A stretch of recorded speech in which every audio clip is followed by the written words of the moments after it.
देंगे जहां कांग्रेस पीसी कर रही बाबा भीमराव अंबेडकर को लेकर के।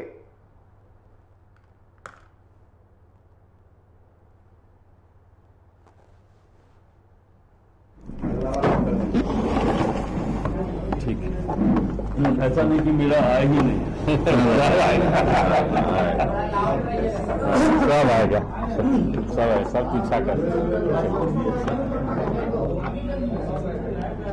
अब वो आ रहा है, फोटो आ रहा है ना, वो झलकी दे देंगे चेहरा का।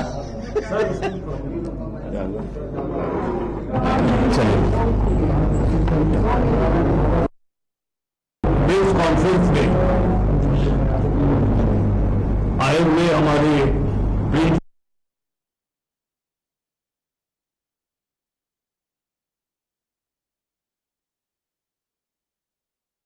प्रति आभार, मैं आभार व्यक्त करता हूं।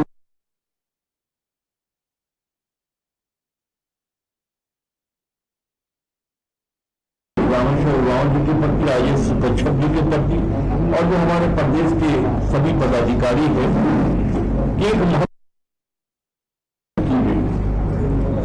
ये विषय सिर्फ झारखंड के लिए नहीं है, यद्यपि हम झारखंड के संदर्भ में ही चर्चा करेंगे।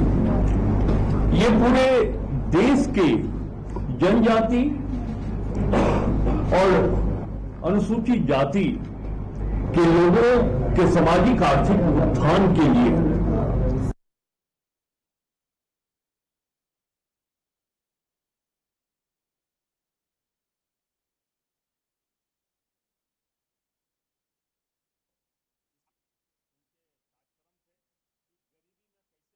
अनुसूचित जनजाति उपयोजना और अनुसूचित जाति उपयोजना को कानूनी दर्जा दिया जाए, कानून बनाया जाए, इसके लिए उन्होंने मांग की।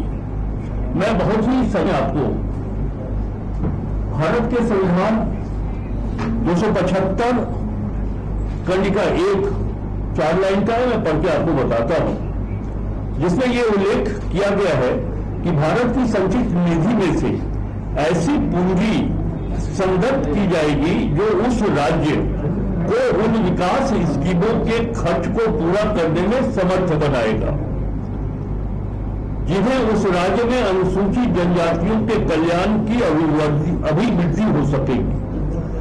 मैं इसलिए संविधान के इस धारा का उल्लेख कर रहा हूं, जैसा कि हमारे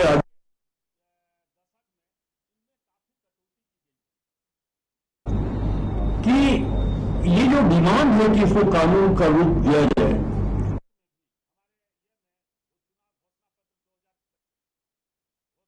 भारत के संविधान द्वारा प्रावधानित और इतर कोई मांग अखिल भारतीय कांग्रेस कमेटी नहीं कर रही है और झारखंड प्रदेश कांग्रेस वो हक वो अधिकार हम मांग रहे हैं।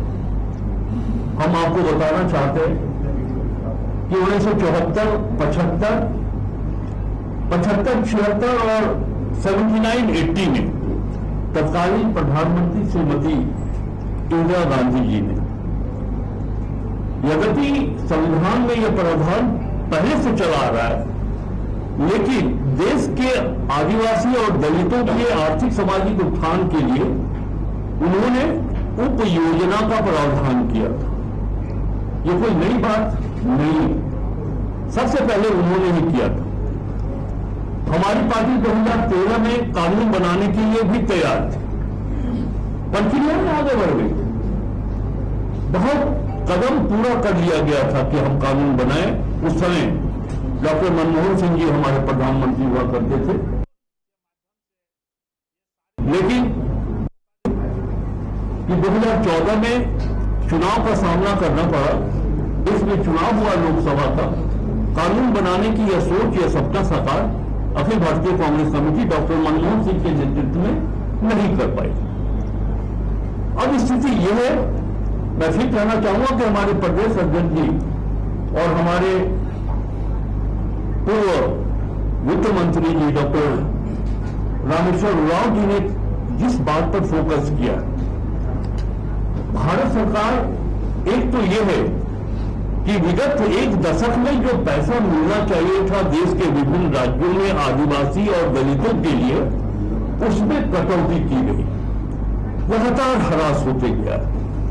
जनसंख्या और उनकी सामाजिक आर्थिक दृष्टि को देखते हुए जो हक मिलना चाहिए था, वित्तीय हक मिलना चाहिए था देश के दलित और अनुसूचित जाति के लोगों को, वो नहीं मिल पाया। रादर उसमें गिरावट आई। हमारे प्रदेश अध्यक्ष जी ने आपको वो आंकड़ा के माध्यम से बताया है कि विगत एक दशक में अनुसूचित जाति उपयोजना में 3.4%, अनुसूचित जनजातीय उपयोजना में 2.6% का ह्रास हुआ अलॉटमेंट में, और उसका परिणाम ये हुआ है कि 11.70 लाख करोड़ रुपए अनुसूचित जनजातियों के लिए और 5.57 लाख करोड़ रुपए का बजटीय समर्थन में नुकसान हुआ है। ये पैसा मिलना चाहिए। ये पैसा मिलता तो हमारे झारखंड सहित देश के वैसे क्षेत्रों में रहने वाले जनजाति और जाति के लोगों को उनके सामाजिक आर्थिक विकास में काफी वृद्धि होनी चाहिए थी। क्या है उपयोजना, सब प्लान किया है। मैं बहुत ही संक्षिप्त में आपको बता दूं कि इस सब प्लान से अनुसूचित जाति जनजाति के सामाजिक आर्थिक अंतर को पाटने में ये सहायक होता है। आर्थिक संसाधन का आवंटन होता है, आय के अवसर पर उपलब्ध कराकर गरीबी और बेरोजगारी को कम किया जाता है। शिक्षा, स्वास्थ्य, स्वच्छ पानी और आवास जैसे बुनियादी सुविधाएं उन्हें उपलब्ध कराई जाती है। जब ये पैसा कम होता जाएगा, फंड का डाइवर्शन होगा, जैसा कि आदरणीय रामेश्वर राव जी ने कहा है, तो फिर हम कैसे इस देश में आजादी के इतने वर्षों के बाद जो आर्थिक और सामाजिक रूप से अत्यंत पिछड़े, वो कैसे आगे बढ़े। इसीलिए श्री राहुल गांधी जी के नेतृत्व में अखिल भारतीय कांग्रेस कमेटी और देश के सभी राज्यों के प्रदेश इकाई ने ये तय किया है कि नहीं साहब, केंद्र सरकार और वो भारतीय जनता पार्टी की नीति वाली केंद्रीय सरकार देश में अनुसूचित जनजाति और जाति के प्रति उनके विकास को लेकर के उनके अंदर उनके कार्य संस्कृति में जो परिदृश्य दिखाई पड़नी चाहिए थी उसमें कमी और उपेक्षित हैं हम। हमारे आदिवासी समुदाय, हमारे जनजाति के समुदाय के लोग उपेक्षित महसूस कर रहे। तभी ये आवश्यकता महसूस की गई कि जब भारत के संविधान में ये प्रावधान है तो क्यों नहीं उसके आधार पर कानून बनाया जाए, ताकि भविष्य में किसी भी राज्य में या केंद्र स्तर पर